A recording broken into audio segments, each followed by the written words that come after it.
If I had known that knocking on her door would ruin everything I thought I understood about love, I would have turned around and walked away, but I didn't. I stayed. And this is the story I've never told anyone. I call it, I fixed her internet, and she tried fixing my loneliness. My name's Ethan. I'm 26, live just outside London, and I work IT support for a telecommunications company. It's not glamorous, routers, wires, lag complaints. My days are quiet, my nights even quieter. No pets, no flatmates, just the humming silence of my one-bedroom flat and a fridge that never stays full long enough to matter. 3 months ago, something strange happened. I was sent to an apartment complex in West Hampstead.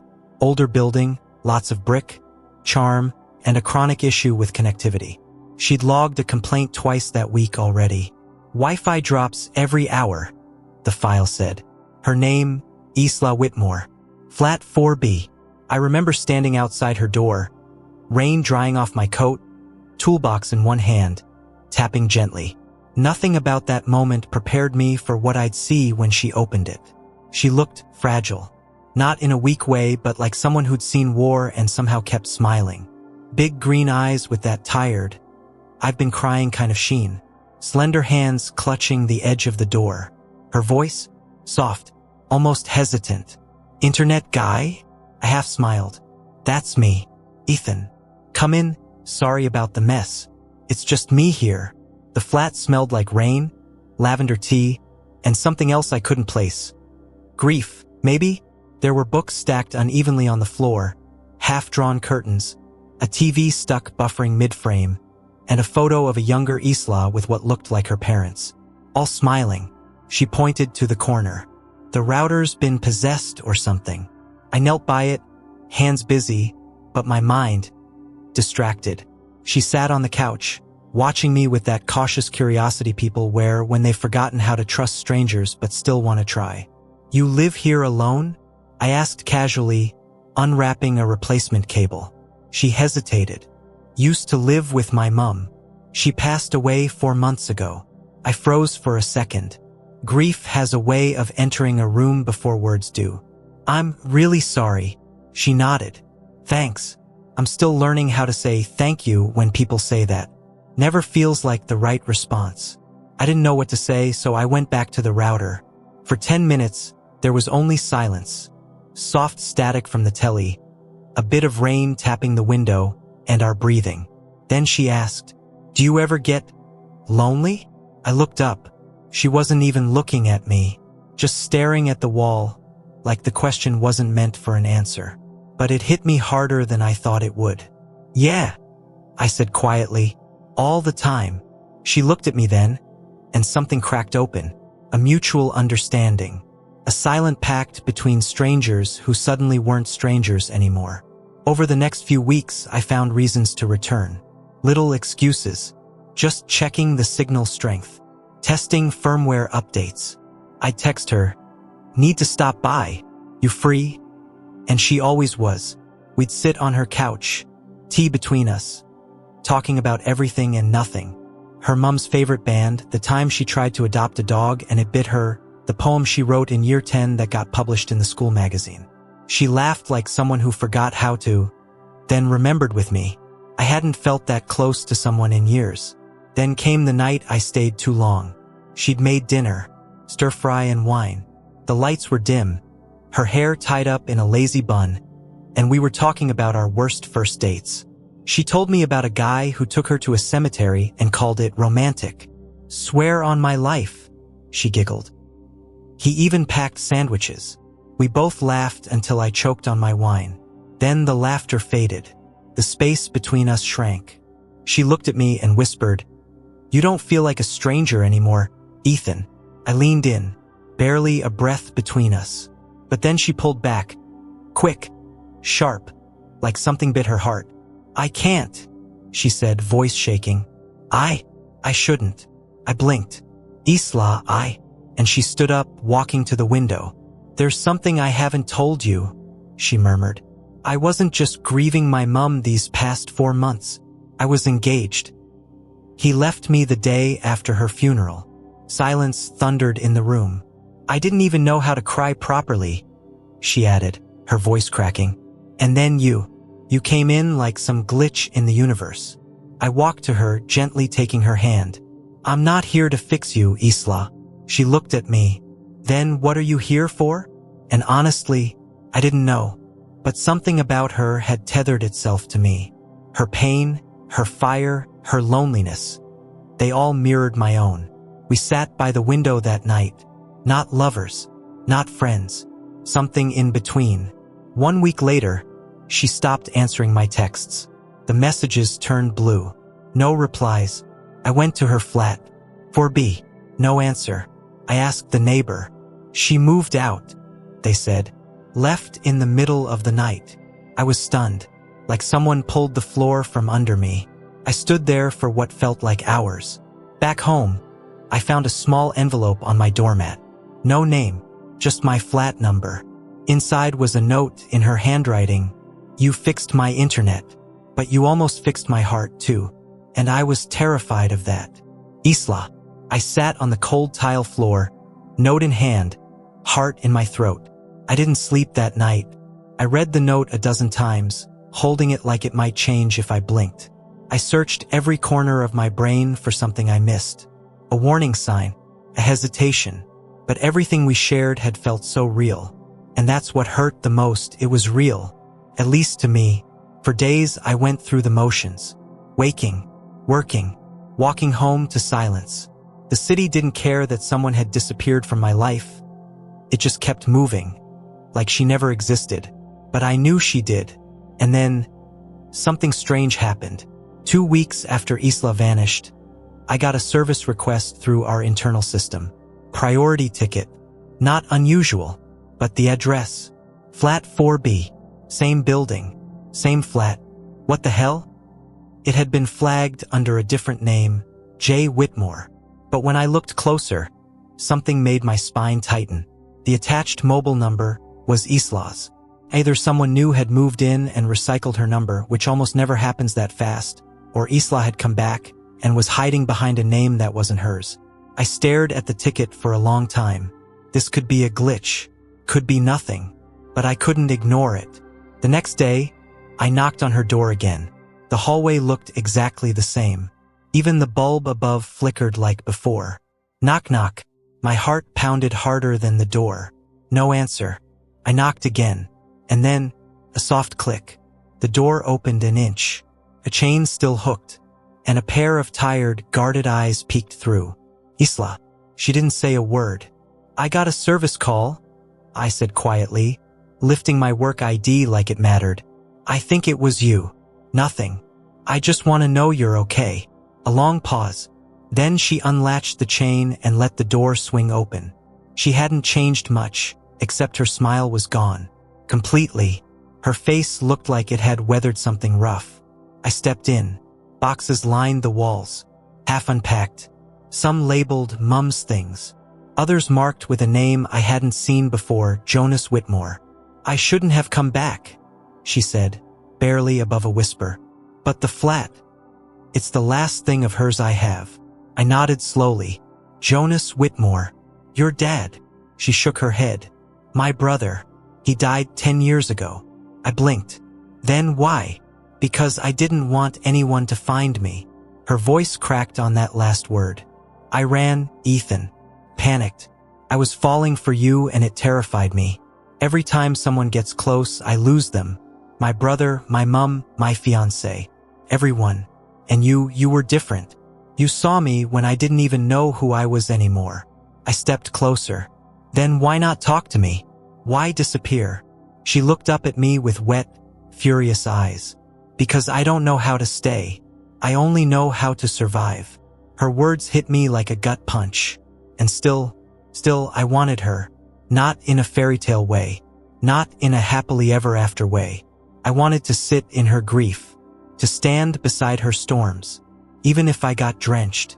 We didn't talk for a while after that. But I began showing up again. Fixing her router when it didn't need fixing. Bringing takeaway. Dropping off books I thought she'd like. Sometimes she let me in. Sometimes she didn't. Weeks passed. She started smiling again. Faintly, like the first sun after winter. One day she called me. "Can you come over?" she asked. Her voice trembled. "I need you." That night, something changed. She opened the door and hugged me. Tight. No words. We sat on the couch, familiar and foreign, and she handed me a photo album. "Found this in one of Mum's boxes," she whispered. She kept everything, even letters I wrote her from school. We flipped through them. Memories, regrets, ghosts in paper form. Then she said something that froze my blood. "I think someone's been in here." I looked up. "What?" "Twice now. I've come home and things were off.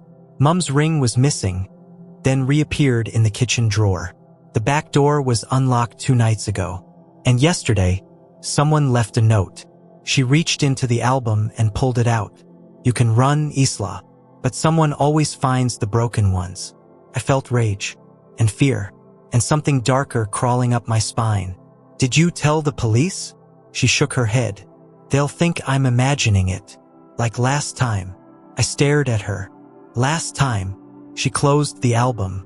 "My ex-fiancé, he wasn't just distant. He was obsessive, controlling. When Mum died, I tried to end it.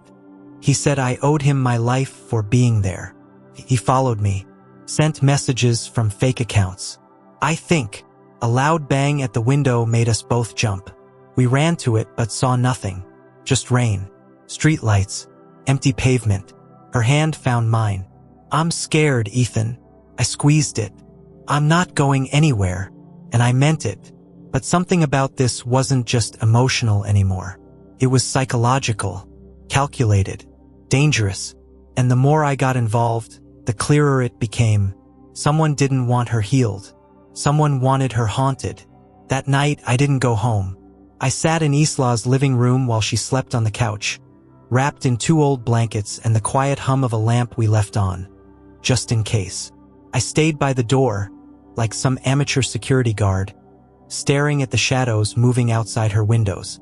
At 2:17 a.m., I heard a sound from the hallway, a footstep, slow, careful. I opened the door silently. Nothing, except a small envelope wedged beneath the doormat. It wasn't addressed to anyone. Inside, a single photograph. Isla, sitting in a cafe, alone, from behind a glass window, as if the photo had been taken in secret. The timestamp? 3 days ago. I swear my blood ran cold. I turned the photo over. She's safer when she's alone. The next morning, I told Isla everything. She didn't cry. She didn't scream. She just stared at the photo like it confirmed something she already feared but hadn't wanted to say aloud. "This is him," she said. "Your ex." She nodded slowly. "He never hits, never yells. That would be too easy to report. He just manipulates, disappears, then reappears. He made me feel insane, like I was overreacting to everything." "Why haven't you gone to the police again?" She smiled bitterly. "Because there's no proof. He never uses his real name. Always a different number, a different social profile. Once, he sent me flowers with my name on the card. Another time, he showed up at my job and told HR he was my brother." I clenched my fists. The anger felt personal. Because this wasn't just about her anymore. This man was in my world now. Following her made him cross into mine. "I'm not letting this go," I said. "You shouldn't have to fight him alone." She looked at me for a long time. "You're the first person who's ever said that to me and actually meant it." The next few days, we set up cameras in her flat. Hidden ones. I got them from a friend in IT who owed me a favor. Motion sensors, timestamp logs, full coverage. I also started staying over. Every night. First, it felt weird. The closeness. The quiet comfort of brushing our teeth together or fighting over what takeaway to order. But then, it just felt right. Like the space between us had stopped being scary and started feeling like home. One night, as we lay side by side, not touching, just breathing, she whispered, "I used to think loneliness was my destiny. And now?" I asked. She turned her face toward me in the dark. "Now I wonder if maybe I was just waiting for someone who saw me fully." I swallowed the lump in my throat, because I saw her, And somehow, she saw me too. Then the twist came. One evening, I went to grab a package from my flat, just a few minutes away. When I came back, her front door was open. I dropped the box and ran inside. Isla. She was sitting on the kitchen floor, pale, trembling, no blood, no visible wounds, but she looked like she'd been punched in the soul. In her hand, a phone, not hers, a burner probably. She handed it to me. On the screen was a single message. "You really think he loves you? Ask him about Claire." I froze. My heart flipped violently, like it had just been exposed. Isla looked up. "Who's Claire?" I sat down on the floor hard, breathing hurt. "I didn't want to bring her into this," I said finally. "She's part of a story I've spent 2 years trying to forget. Tell me." And so I did. Claire was my ex, my first real love. We met at uni, moved in together, even got matching key tattoos. But she had demons, the kind that looked like empty wine bottles and bruises on her own arms. I tried to save her, again and again, until one night, I found her in our flat with another man, someone she'd been seeing for months, and she didn't even flinch. "I never loved you," she'd said coldly. "You were just safe." That sentence carved itself into my identity. So I left London, deleted everything, changed jobs, swore off deep connections, until Isla. I looked at her now, scared of what she might think. But she reached out, trembling fingers brushing mine, and said something I'll never forget. "You were safe, and she threw you away. I was broken, and you stayed." That night we kissed, not like a movie scene. It was messy, breathy, terrified, beautiful, because we knew this wasn't just desire. This was two people clinging to each other in the ruins of their past lives, trying to build something new. But the darkness hadn't left. The next morning, I woke up to a police siren outside the flat. A neighbor had called them. Someone had broken into the basement storage. When they checked the CCTV, there he was, a tall man in a cap and hoodie, face turned away, but movements cold and methodical. He didn't steal anything. He just stood there, watching, waiting. The officer looked at us. "You know this man?" Isla's hand found mine. "Yes," she whispered. "He's not finished." And in that moment, I realized this wasn't a love story anymore. This was a fight, a reckoning, and I was all in. We were standing on a wire. One wrong move and we'd fall. But I'd already decided. I'd rather fall with Isla than walk away safely alone. The police did their part, took statements, filed a report, installed a stronger lock on her door. But we both knew it wasn't enough. They didn't have a name, no concrete proof. And stalkers don't work on logic, they work on obsession. So we built a fortress of our own. Emotionally, physically, we didn't call it love yet. It was something quieter, heavier, more sacred. Love doesn't always arrive with fireworks. Sometimes, it arrives with bruised hearts and sleepless nights. One evening, maybe a week after the break-in, I found her in the kitchen, staring out the window at nothing. Her tea had gone cold. "I was 11, she said suddenly, "when my brother Jonas died." I turned, surprised. She'd never spoken of him before. He drowned, at a lake we used to visit every summer. He was always the brave one, the loud one. Mum was never the same after that. Neither was I. I moved closer, unsure whether to speak.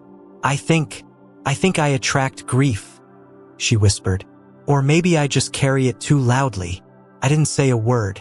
Instead, I took her hand and pressed it against my chest. "Feel that?" I said. She nodded. "It's beating for you, not for your pain, not for your guilt, just you." She broke, crumpled into my arms, sobbing like someone finally being held after years of pretending they didn't need it. That's when I knew. She wasn't fixing my loneliness. I was fixing hers too. Then came the final blow. 3 nights later, the flat went dark. Power cut. First, we assumed it was a fuse. But then the landline rang.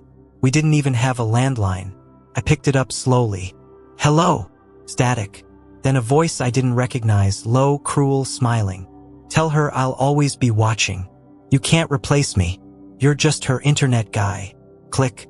I slammed the phone down. Isla's eyes met mine, wide and glassy. I'd had enough. The next morning, I met with a friend of mine from school, Daniel, who now worked in private security. Not flashy stuff, just surveillance, tracking, protection. I handed him every file, every photo, every screenshot of messages Isla had gotten. Within 72 hours, we had a name. Matthew Cole, former finance exec, early 30s, no priors, no red flags, but a string of women who all left jobs, cities, and even countries after short relationships with him. No one ever pressed charges. No one ever stayed long enough to, but we knew, and now we had proof.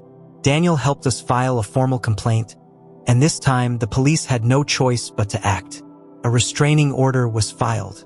Matthew was served, and for the first time in months, Isla breathed again.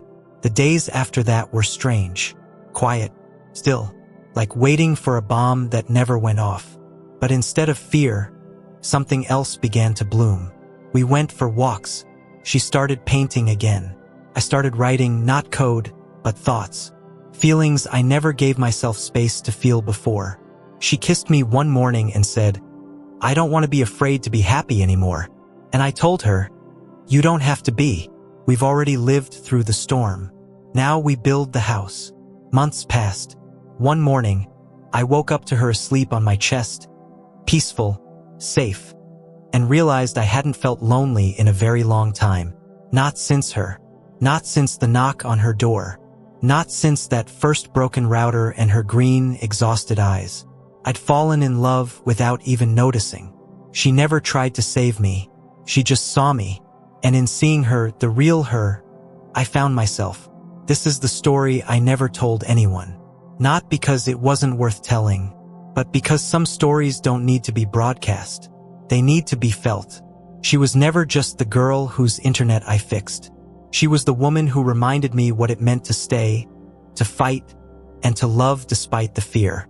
If you're listening to this, and you've ever felt like love was too dangerous, or like your past disqualified you from being loved, please hear this.